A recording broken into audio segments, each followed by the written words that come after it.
Silipin natin guys yung Pasig River Esplanade ng Phase 1, Phase 2, Phase 3, and Phase 4. Abangan natin ulit ang pagbubukas ulit. At ginagawa na ang Phase 5.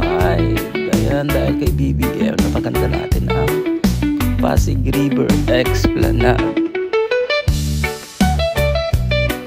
At maraming tao yung pumupunta at namamasyal dito gabi-gabi at nagpo-food trip, sama-sama yung mga pamilya, kung sino-sino pa. Ayan.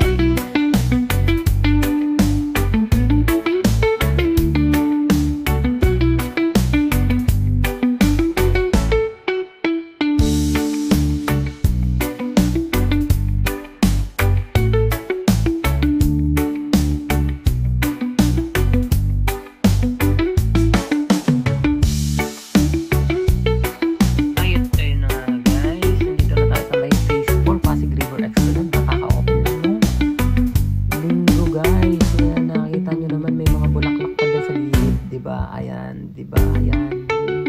Hindi pa nalalanta. Ayan. Samahan nyo ako maglakad hanggang dulo, hanggang Arroceros Park yun, guys. Diba? Ayan. Medyo maaga pa, kaya wala pang ganong namamasyon dyan. Kaya, ayan, samahan nyo ako, guys. Yan. Hanggang dulo yan, guys.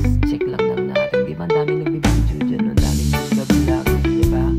Sinasabayan ko rin sila mag-video. Ayan. May dalawang naglalakad dyan. Diba? Ayan. Sobrang ganda dito paggabi, guys. Ayan. Sa may gilid pala niya, hindi pa tapos yan, guys. Lalagyan nila ng stall yan ng mga food tripan para mas okay, mas masayang mamasyal. Siyempre, pag may mga kainan, diba? Ayan. Ito rin yung sa likod nun dati, yung Loton Terminal.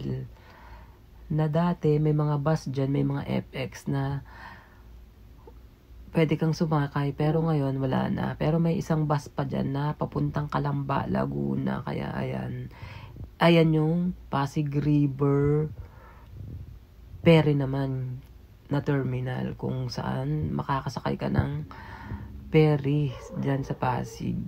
Ayan. Ayan pala yung tulay naman ng Quezon Bridge. Kaya ayan, diba guys? Malapit-lapit na tayo sa may Arroceros Park. Diba sobrang ganda, guys? Ayan. Alam nyo ba yung project na to is yung kay BBM, diba?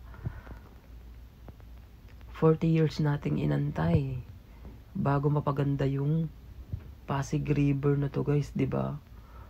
Paano na lang kung wala si BBM, diba? Walang Pasig River Esplanade. Ayan. Ayun na yung natatanaw nyo na ba yun, guys? Ayun na yung Arroceros Forest Park ng Maynila. Ayan, may entrance sila dyan. Dati maagang nagsasarado dyan. Ngayon, alas 12, sarado na yung gate. Ayan, hindi ka na pwedeng dumaan dyan. Pupunta dito sa may Pasig River Esplanade. Ayan, kasi may gate dun yan, may entrance. May exit tsaka entrance. Ayan, maglalagbook ka. Ilalagay mo yung pangalan mo para makapasok ka dyan sa may Arroceros Park yan, guys. Makikita mo rin dyan yung iba't ibang gold na isda, guys. Ayan, di ba?